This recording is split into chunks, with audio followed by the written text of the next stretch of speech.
안녕하십니까. 오늘은 경제학에서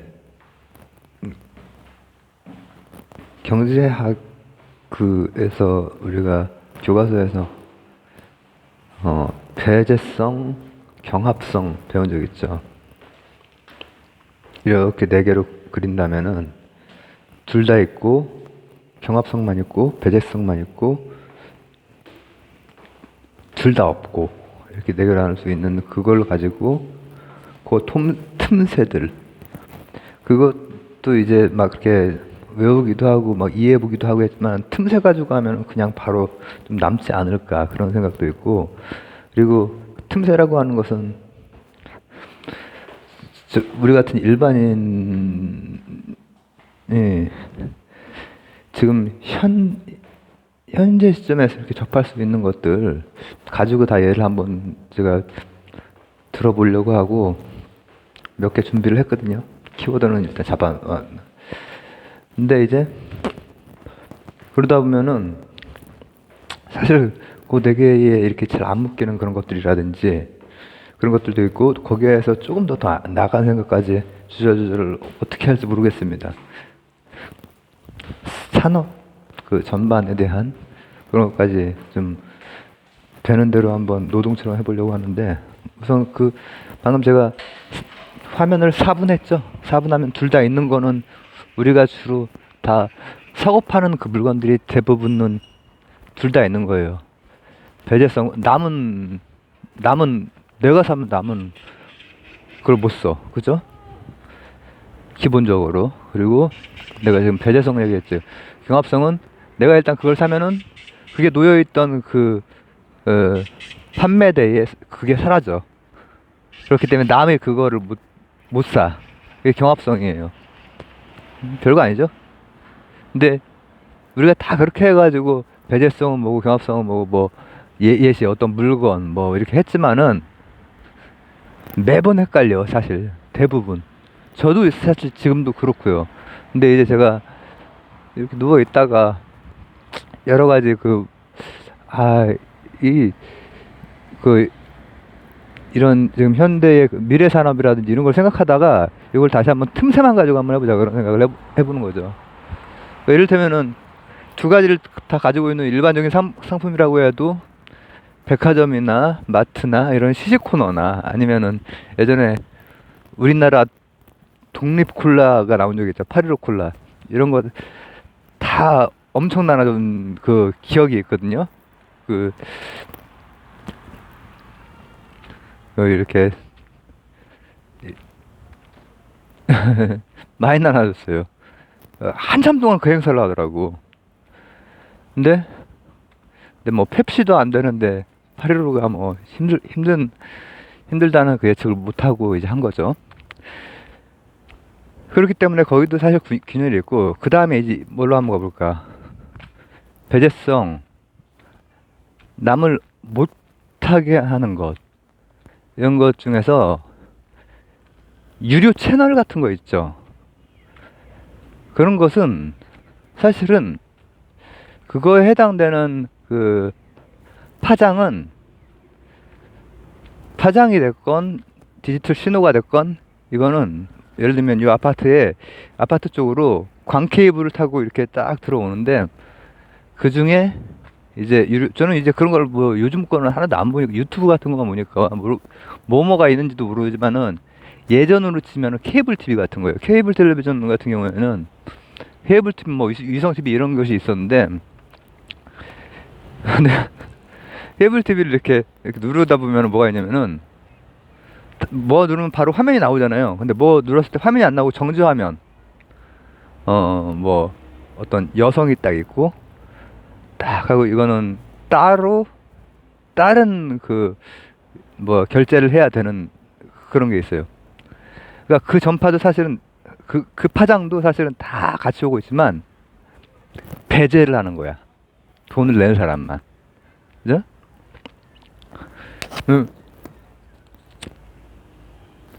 그게 우리가 이제 배웠던 것이고, 근데 거기도 이제 뭐 제가 지금 일단 약간의 균열을 낸 다음에 이 뒤에 본격적으로 균열을 내면서 오늘 지금 나와서 본격적으로 얘기를 풀어보려고 하는데, 비둘기가 이 테니스 코트가 아니라 이 저기에서 쉬고 있다, 이렇게 누워서.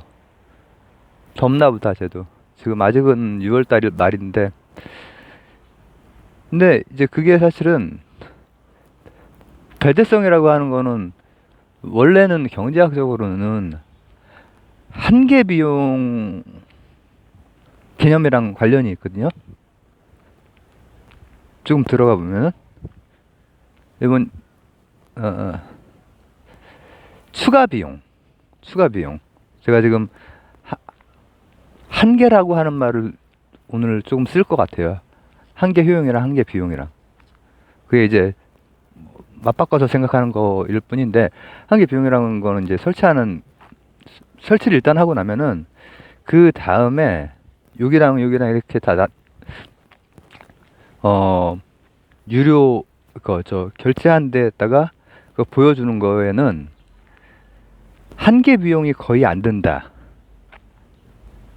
이제 아주 좀 이론 좀 더 이렇게 더 뭐랄까 도식적으로 할 때는 한계 비용 없이 비물질성적인 것들, 현대 사회에서 디지털적인 것들, 비물질적인 것에 의해서 구현되는 뭐 어떤 정보라든지 이런 것들은 한계 비용이 없이 결제하면은 무슨 어떤 웹툰이 됐건 뭘 볼 수가 있고, 이걸 의미하는 거예요.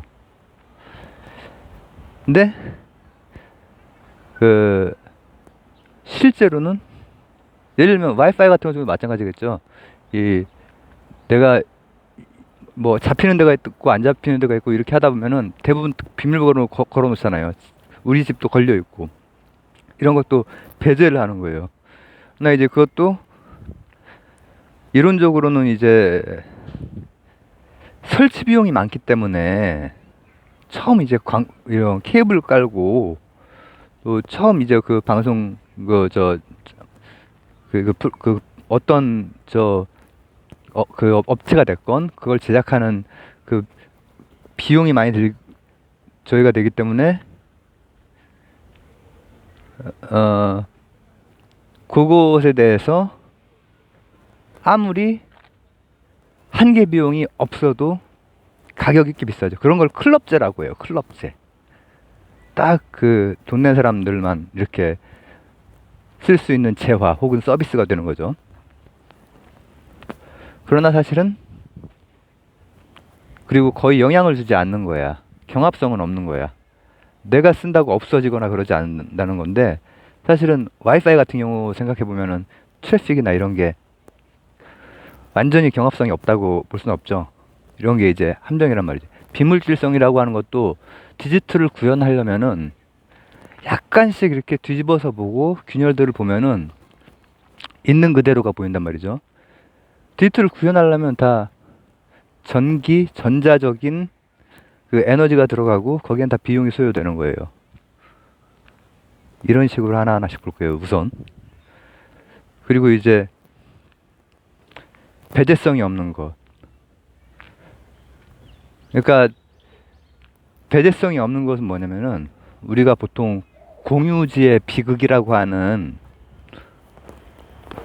목초지를 놔두면은 예를 들어서 한 100명 사는 마을에 그 100명이 가지고 있는 100마리의 소가 다 적당히 풀을 뜯어 먹으면서 계속해서 뭐라고 합니까? 지속 가능한 그게 가능하다고 해도 그렇게 안 된다라는 거지. 왜? 사적 이기심 때문에 100명 중에서 그걸 이제 처음 아는, 그건 배제성은 없지만 경합성이 있는 거란 말이에요. 경합성. 처음 이제 그거를 제일 먼저 한 사람이 거기에 예를 들어서 거의 한 100명이 해야 되는 거에 한 10명분을 미리 먹어버리는 거예요. 그리고 그 다음 어이구 한 발 늦었다 하고 온 사람이 이제 한 5명 이렇게 하다 보면은 다들 와가지고 뜯어먹기 바쁘다 보면은 나중에는 그게 이제 지속 가능하게 되지 않고 못 쓰는 땅이 돼버리는 거죠. 이런 것인데 이것도 조금 더 들어가 보면은 이거는 한계 효용으로 한번 들어가 볼 수 있어요. 재미 없을 것 같다. 마지막 부분에 뒷부분으로 가면 재미있습니다. 분명히. 뒷부분으로 가면 롤스로이스도 나올 거고 오바마도 나올 거고, 왜냐면 이제 현대랑 연결해서 한번 이 네 가지를 다시 볼 거거든요. 균열을 통해서.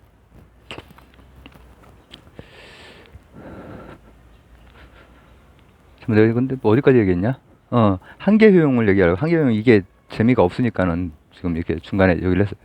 한계 효용이라고 하는 것은 소가 원래는 그 100분의 1에 해당되는 풀을 먹을 때 한계 효용이 이렇게 됐다가 이제 이렇게 가는 거예요. 근데 100분의 1에 해당되는 것은 이런 곡선이야. 이렇게 쫙 거의 수직처럼 올라가. 그러나 10명분을 먹으면, 여러분 10인분의 짜장면을 먹으면은 그럼 강호동 정도 되면 한계 효용이 계속 올라갈 수도 있어. 그러나 우리 같은 사람은, 내가 그 친척 형이 둘이서 라면 9개를 끓여 먹더라고. 그래서 대단하다. 한계 효용이 이렇게 꺾였을 텐데 왜 그랬을까? 근데 소도 마찬가지야. 이렇게 하다가 한계 효용이 이렇게 되는 거야. 그죠? 근데 그거를 이제 그 차원에서만 보면은 개인 차원이고 사적 차원이고, 공적 차원에서 보게 되면 어떻게 되냐면은 한계 효용의 총합이 사회적 한계 효용이고, 그것을 이제 맞춰가려고 하는 것이 이 공동체에서의 하나의 그 큰 문제가 되는 거죠. 큰 뭐라고 하면 좋을까? 관심사가 되는 거죠. 그때는 공적 차원에서는 100분의 1, 100분의 1, 100분의 1, 100분의 1 했을 때 가장 높아지겠지. 수치 더하기가. 그러나 그런 공유 자원은 대개는 공유지의 비극을 따르지. 세상이 있는 그대로가 그렇단 말이야. 순자라든지 마키아벨리라든지 홉스라든지 이 사람들이 그 보는 그 말이 이 세상에 있는 그대로 한 측면이 맞아요. 박경리 선생이 사람에 대해서 이렇게 봤을 때 그 측면과 또 뭐라고 합니까? 인간의 존엄성, 그 측면과 그걸 다 다루거든요.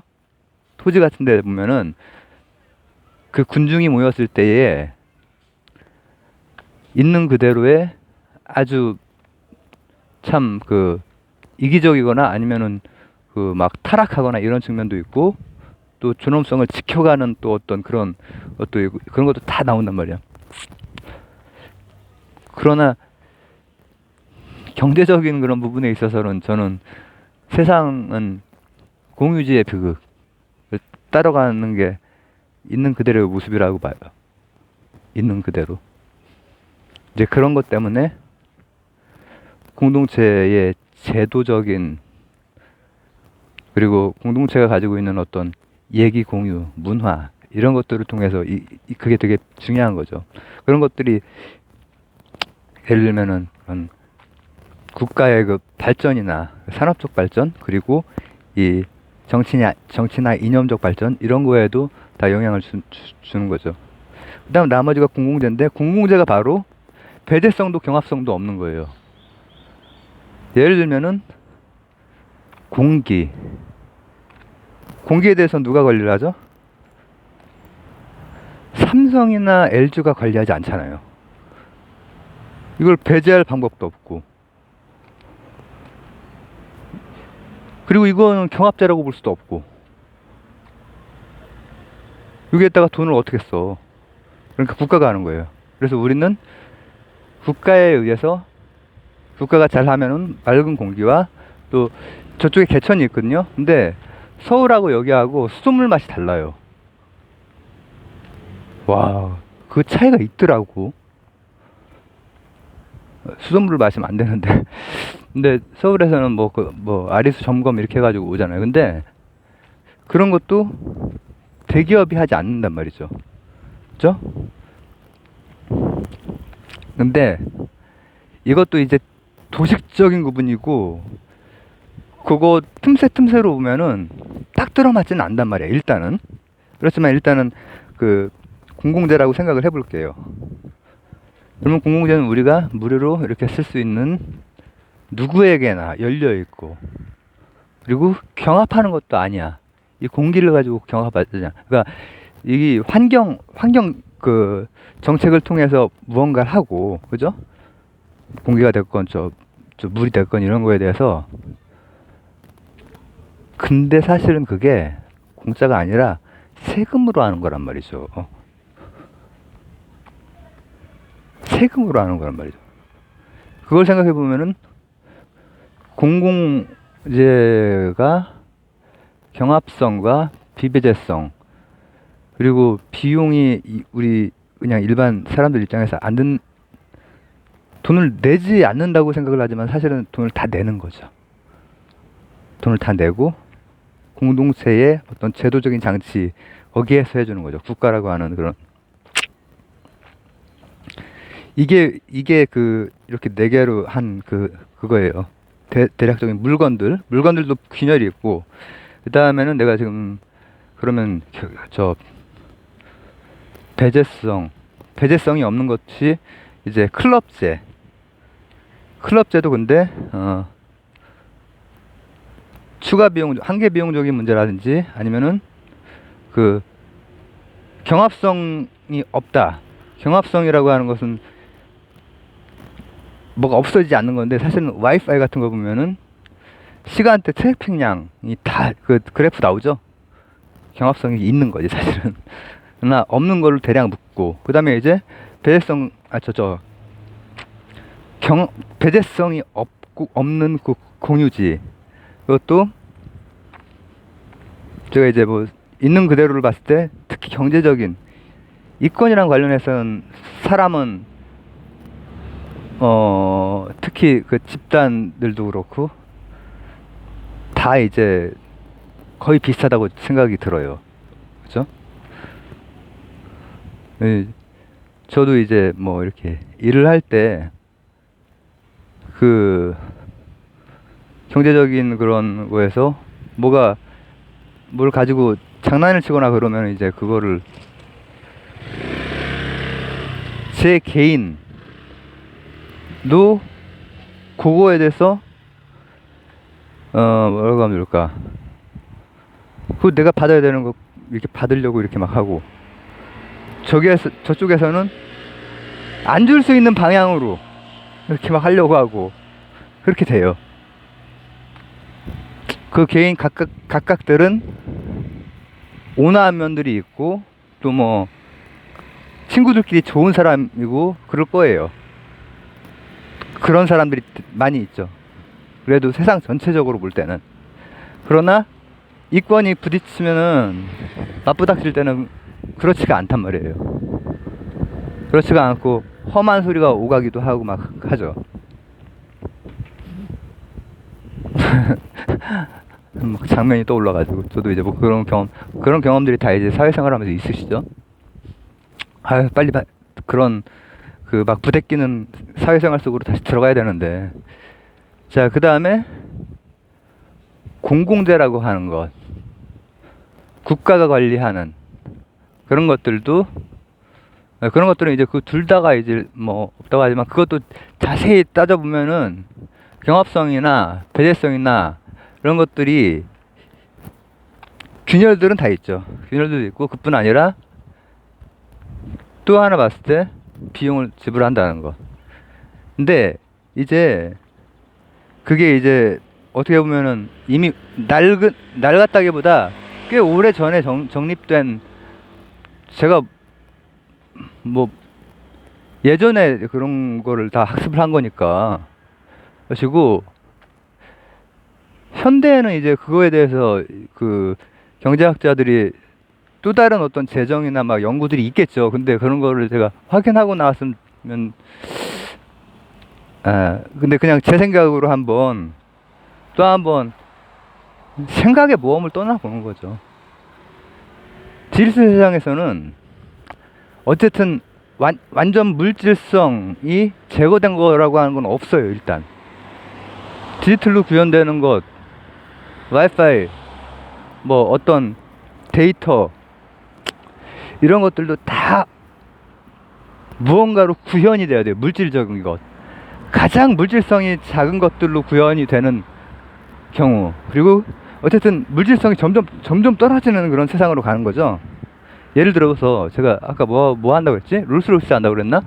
롤스로이스가 제가 자동차 편에서 했던 건데, 근데 거기가 항공기도 하거든요. 항공기도 하는데 이게 지금 어떻게 하냐면은 항공 엔진 기술이 있으니까, 그러니까 그 유럽 쪽의 그 나라들이 그런 뭐라고 하면 좋을까? 촉 아시아에서는 그런 정도의 촉을 가진 게 일본, 그리고 이제 우리나라가 가져야 되고, 제가 중국이나 러시아는 과학기술 그렇게 뛰어나고 해도 한계들이 있어요. 뭐냐면은 그 촉과 그 산업 생태계까지 이렇게 뭔가 창발적으로 갈 수 있는 것들이 막혀 있는 어떤 그 정치 시스템이란 말이죠. 롤스로이스에서 엔진에 IoT 답니다. 제가 IoT, 사물 인터넷은 사실은 IOC라고 그랬죠. 센서를 단다는 거예요. 엔진에 센서를 단다는 거예요. 왜 다를까? 애프터 서비스를 미리 애프터 서비스, 애프터가 아니네 그러면 비포 서비스네. BC라고 해야겠네. BS라고 해야겠네. 그죠? 그런 게 있는지 없는지 모르고 지금 오늘도 그냥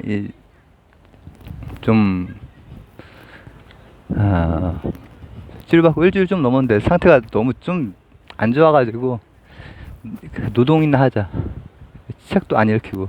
그래서 되는 대로 하는 거라서, 되는 대로 하는 게 더 재밌을 수도 있어.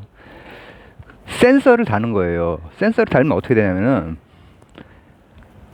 물질로 된 그 엔진, 물질성이 훨씬 더 큰 엔진과 물질성이 굉장히 작아진 그 IT가 결합하는 거예요.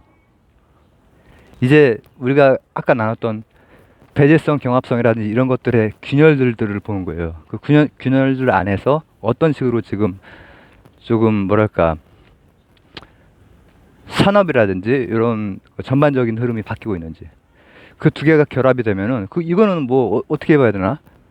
물질적인 상품이기도 하면서 물질성이 되게 휘발된 어떤 것과 결합이 된 거죠.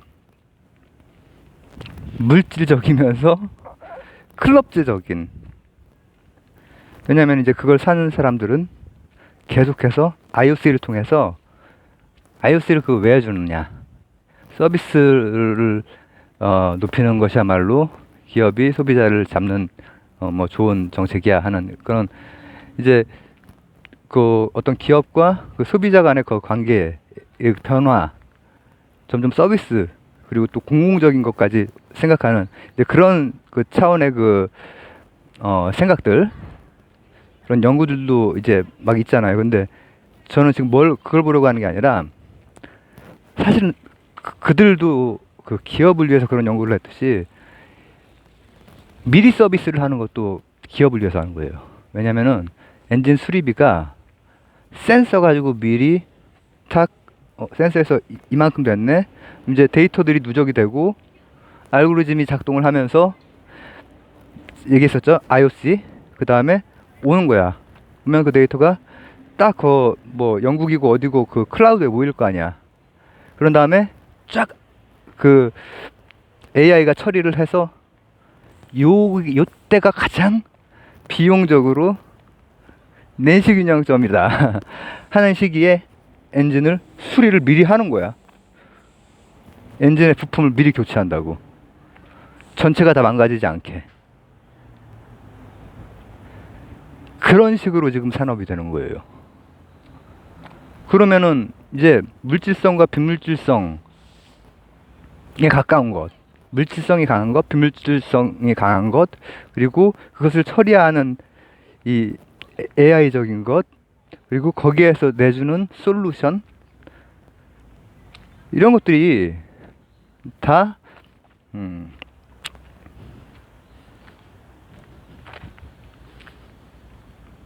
결합된 형태로 이것은 이제 그러면 이제 그 엔진은 사적 재화일 뿐더러 클럽제죠.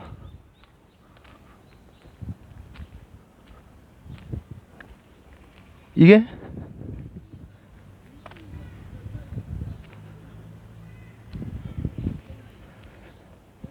조금 더 확대를 하면은 내가 지금 준비를 많이 안 하고 나온 티가 너무 많이 나겠구나 지금. 뭐 올려는 놔야겠지만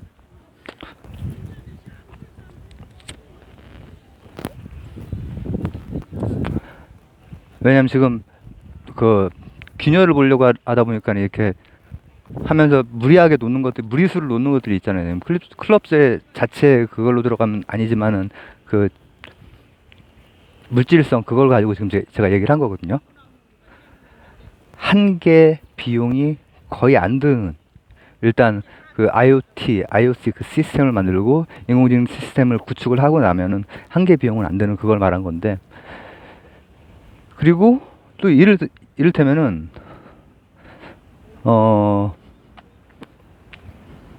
네덜란드 같은 경우에 왜 중국, 러시아하고 유럽이나 미국 쪽에 과학 기술이 다 가지고는 있는데 왜 생태계가 조금 다른 모양으로 이렇게 되고 결국 부가가치는 미국 쪽으로 가고 이렇게 되냐면, 그리고 네덜란드 같은 작은 나라가 그래도 어느 정도 이렇게 저기를 하냐면은 이런 거죠. 제가 특허권 얘기한 적 있죠. 특허권의 문제, 생태계의 문제 이런 거예요. 이런 것들도 이제 물질성과 비물질성이 다 결합된 그 세상에서 따져봐야 되는 거지.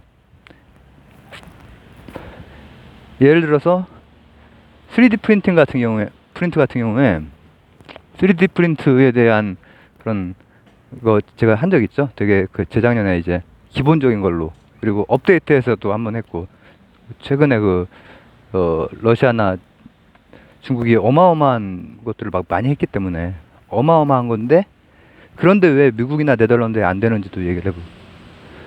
어마어마하다고 하는 건 프린트의 구조가 있잖아요. 뭐 어떻게 기본적으로 깎는 게 아니라 쌓아주는 거예요. 여기저기서 이제 노즐을 내서 쌓아주는 거예요. 이제 인텔리전트한 비물질적인 것과 결합해서 쌓아져서 물질적인 걸 만드는 거잖아요. 근데 그게 두 번째 설명 때 뭐라고 했죠? 프린트 형태가 달라져. 뭐냐면 빌딩을 세우는 프린트가 생겨버려요. 그럼 노즐이 대롱대롱 매달려 있는 거야. 그런 기술들을 러시아나 중국이나 가지고 있단 말이에요. 그 어디였지? 두바이 쪽이었나? 거기에서 러시아가 그걸 했죠. 네덜란드 같은 경우에 당연히 가지고 있고, 특허가 어느 나라였지? 특허 자체는 네덜란드는 아니었던 걸로 기억을 하는데, 네덜란드에 특허 되게 많이 있거든요. 미래 그 산업에. 근데 특허도 많이 있고 또 생태계를 바로 만들어. 그리고 미국도 그게 뭐에, 그러면 그렇게 큰 것도 있다라고 하는 건 뭘 말하는 거죠? 제조업을 대체한다는 거예요. 오바마가 그래가지고 그걸로 이제 중국 견제하려고 굉장히 많이 했던 거예요. 오바마나 트럼프나 이제 중국 견제하려고 굉장히 이제 애를 많이 썼죠. 중국이 막 그 정도의 기술을 가지고 있으니까. 그러나 이제 조금 그 질적인 면으로 들어갔을 때 어떤 갭이 있어.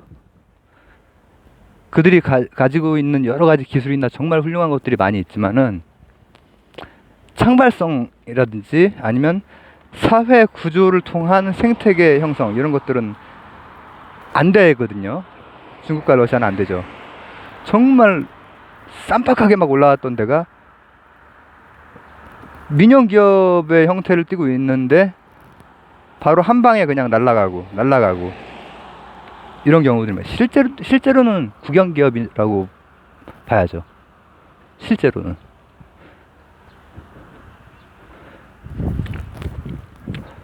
중국 IT 기업들 대단합니다. 근데 기술력이 진짜 대단해요. 3D 같은 것만 봐도. 근데 네덜란드는 자기 기술 특허가 아마 다른 쪽이었고, 오바마도 그 특허 풀린 지가 한 얼마 안 돼요. 10여 년 될 거예요. 그때부터 막 밀었단 말이에요. 밀 때 네덜란드에 갔어요. 왜냐면 네덜란드가 그러니까 전통이 되게 무서운 거야. 전통이 17세기의 그 전통, 실물과 같이 가는 금융을 만들어내는, 생태계 만들어내는 그 전통이, 에이 그때 게 뭐 현대까지 와, 그렇게 생각하는데, 프랑스 혁명의 그 이념, 보편적인 이념이 현대까지 오잖아요.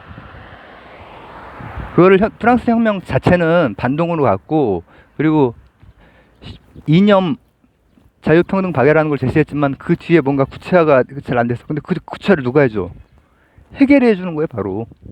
내가 해겔 선생님에 대해서 뭐 그렇게 약간 형이상하게 조금 억지스럽다 그렇게 말은 했지만은, 예를 들어서 그 이념적인 것에 대한 구체적으로 구체적이고 실천적인 그 철학적 설명을 해내는 건 뛰어나요. 그게 바로 인정수쟁이라는 거예요.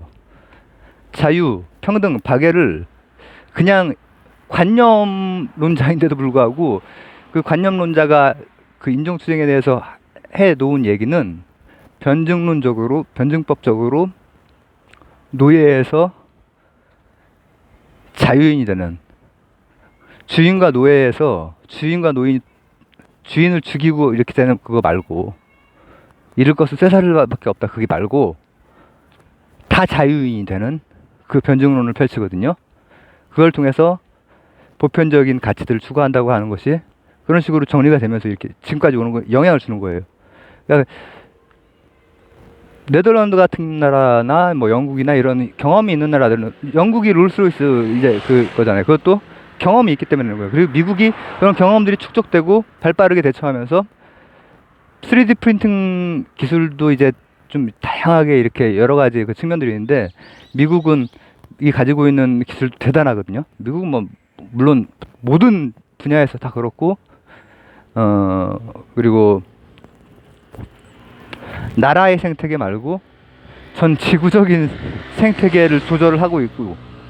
근데 네덜란드가 3D 프린팅에서 뭘 하느냐, 건물도 당연히 만들고 뭐도 하고 하지만은 어느 정도까지 하냐면은, 3D 프린팅 하면 우리는 뭐 이렇게 조각 만들고 와 건물까지 만들어? 이렇게 되고 있죠.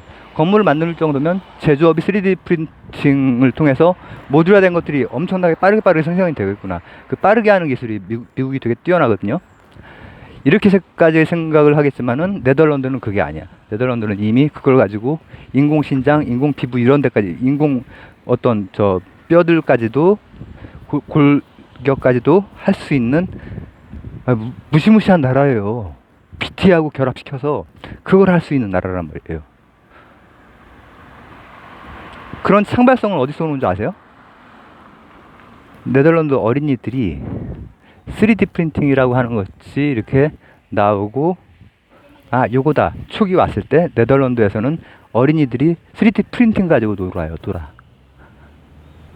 교육, 그리고 산업, 그리고 그 산업도 중국이랑 러시아랑 다르다고 하는 게 뭐냐면, 산업을 할 때 우리 미래적으로 생각할 수 있는 소비자 맞춤형 설계를 하거나 창고가 없어. 소비자가 원하는 걸 한 다음에 그거를 3D 프린팅으로 나오는 그런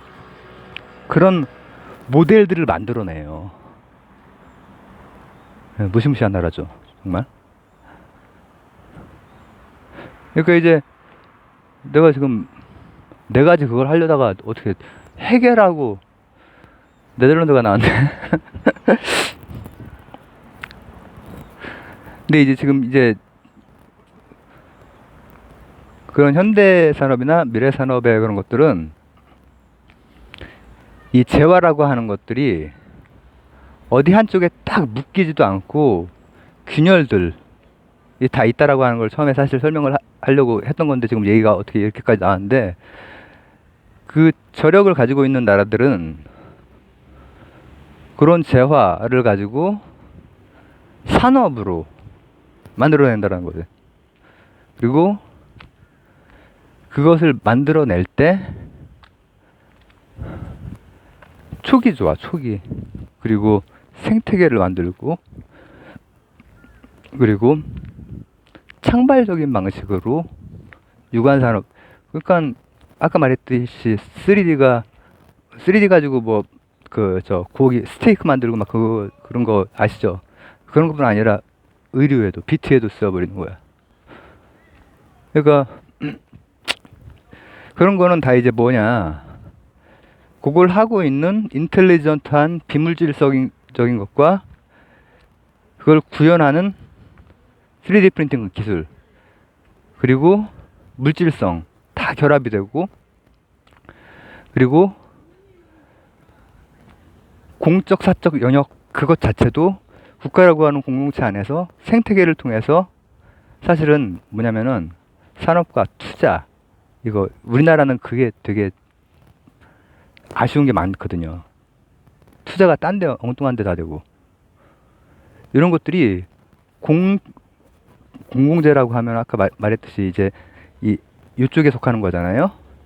그런 것들이 공동체 내에서 이게 국가라고 하는 공동체가 참 중요해요. 정말 공동체 내에서 공과 사를 넘나들면서, 그리고 네 가지 그 카테고리를 넘나들면서 생태계 조성을 해내고, 뭐라고 하면 좋을까, 교과서 밖에 있는 것들을 창출을 해내는 거지. 이런 것들, 아무리 중국이 IT 빅데이터를 많이 수집하고 그걸 처리하는 알고리즘들을 나름대로 하겠지만, 그 알고리즘은 뭔가 통제 사회 내에서 쓸 수 있는 알고리즘들, 뭐 물론 그것도 의미는 있죠.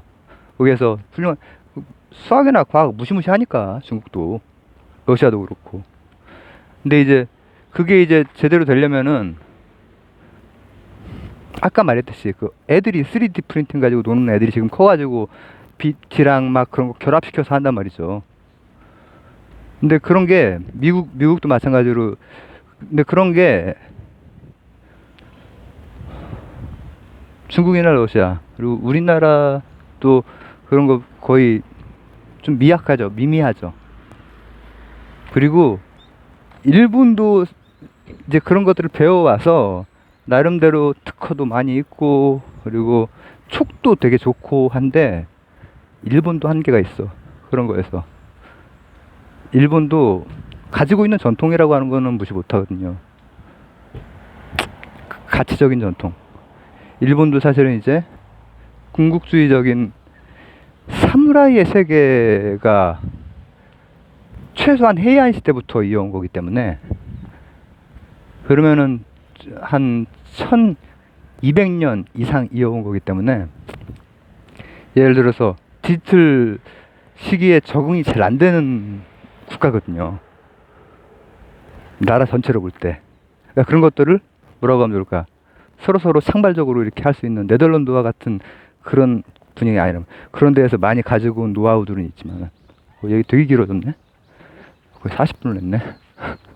경합성과 배회성을 얘기하려고 그랬는데, 칸트가 아니라 해겔까지 나오고.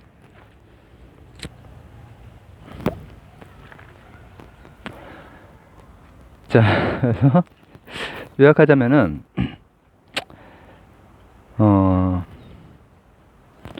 이제 뭐 재화, 그러니까 경제학에 관련된 것 중에서 이제 우리가 배웠던 것 중에 경합성과 배제성이라고 하는 게 있어요. 경합성은 값 한 대에서 물건이 하나 없어지면은 경합이기 때문에 그거를 누굴 딴 사람 못 사는 것이고, 배제성은 나만 이렇게 돈 낸 사람만 하는 거, 돈 낸 사람은 볼 수 있는 유료 결제로, 이게 전파는 여기 가득 차 있으나 돈 낸 사람만 특정한 걸 볼 수 있는 거. 그리고 그게 배제성이죠. 그럼 경합성은 뭐가 있을까? 경합성은 공유자원. 그래서 공유지의 비극. 그리고 공공재는 누가 해주지 않아. 사기업에서 국가가 해주는 거. 숨쉬고 물 마시고 이런 거. 그러나 이제 그런 것들도 각각이 다 균열들이 있단 말이죠. 그리고 현대 사회에서는 근데 그 균열들의 그 핵심에는 뭐가 있냐면은 사적인 것 그리고 공적인 것의 그 구분, 그리고 물질적인 것 비물질적인 것의 구분, 이런 게 있는데, 그런 것들의 경계들이 여기저기서 균열들이 있고 허물어지고, 그리고 교과서는 교과서고 실제로 촉이 빠르고, 교과서에서 경제학을 설명한 거는 이렇게 세상을 바라보고 이렇게 적은 거란 말이에요. 그 손자병법에서도 그러잖아요. 아, 이거 훌륭한 장군 이렇게 하는 거 보고 그거 그냥 적은 건데 그러잖아요. 그러니까 치고 나가는 나라들은 이미 거기 틈새들마다 아이디어를 가지고 해나가고 있는 거죠. 그걸 제가 지금 사물 인터넷이나, 그러니까 엔진 같은 경우에 항공기 엔진에서, 항공기 엔진뿐 아니에요. 사물 인터넷으로 미리 교체하는 그 서비스가 비용 절감이 엄청나게 되거든요. 그거 하는 곳이 지금 꽤 많이 있고, 그리고 3D, 우리나라도 3D를 조금 이렇게 밀었었는데 좀 하려고 했었죠. 금속 같은 쪽으로. 그러니까는 많이 창발적이지 않은 그 영역에서 해보려고 하다가 이제 조금 다른 나라에 비해서는 뭐 이제 상대적으로는 떨어지게 됐지만, 아예 네덜란드는 아예 다른 방식의 것들을 막 창발적으로 창조를 해나간다니까. 그러니까 이제 경계도 무너지고 굉장히 융복합적으로 그렇게 세상이 돌아가고 있는 거죠. 이거 이렇게 길게 그냥 노동으로 한 거라서 일단 남겨는 놔야겠네. 감사합니다.